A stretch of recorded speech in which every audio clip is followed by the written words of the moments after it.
Muy buenos días, amigas y amigos. Este es nuestro devocional diario, Un año en la vida de Jesús, de Fable Lee Mortimer. En el día de hoy estaremos en el Evangelio de Mateo, capítulo 17, versículos del 10 al 13. Y la palabra del Señor dice así: Entonces sus discípulos le preguntaron diciendo: ¿Por qué pues dicen los escribas que es necesario que Elías venga primero? Respondiendo Jesús les dijo: A la verdad, Elías viene primero y restaurará todas las cosas. Mas os digo que Elías ya vino, y no le conocieron, sino que hicieron con él todo lo que quisieron. Así también el Hijo del Hombre padecerá de ellos. Entonces los discípulos comprendieron que les había hablado de Juan el Bautista. Nuestro devocional se titula: Cristo conversa con sus discípulos respecto a Elías. Mientras los discípulos descendían del monte de la Transfiguración, se aventuraron a entablar conversación con su Señor.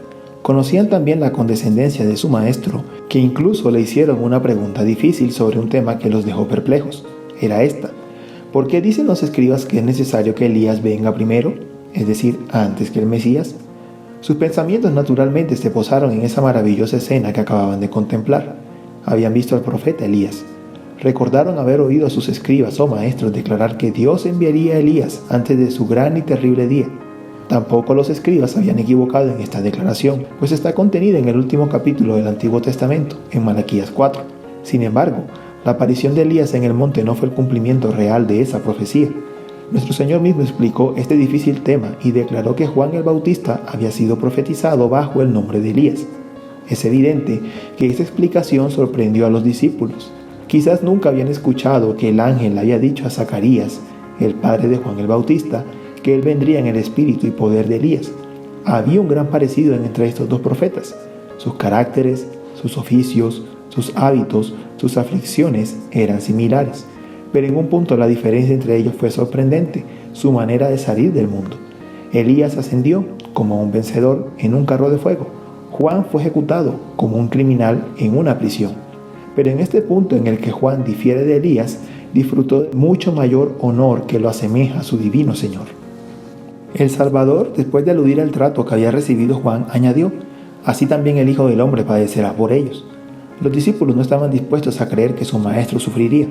Aunque Juan, que era un hombre mortal, podía caer víctima de la malicia de sus enemigos, ellos pensaban que era imposible que el Hijo del Hombre terminara así con su gloriosa carrera. Pero los siempre persiguieron a los profetas vivos. Veneraban a los que ya no estaban en la tierra, pero odiaban a los que vivían en sus propios días. El nombre de Elías estaba muy marcado, pero el nombre del Bautista fue despreciado. Los judíos poco imaginaban que el predicador en el desierto, vestido con ropas toscas y seguido por los pobres entre la gente, era el representante del ilustre, el glorioso Elías. Jesús realmente dijo de Juan el Bautista: no le conocieron. Aún así es ahora. El mundo no conoce a los siervos de Dios. Hablan con reverencia de algunos santos que están muertos, como los apóstoles, los mártires, los reformadores, mientras que a menudo tratan con desprecio a muchos de los vivos que se parecen más a los creyentes difuntos. En su propia época, ¿cómo se consideraba a los apóstoles? Uno de ellos declara que fueron contados como la inmundicia de la tierra y como el desecho de todas las cosas. ¿Y cómo fueron estimados los mártires en su día?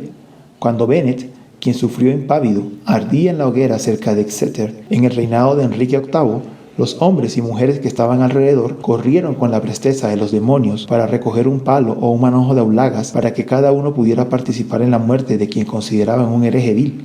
Verdaderamente no le conocían. Léase El martirólogo inglés de Charlotte Elizabeth, volumen 1, página 86.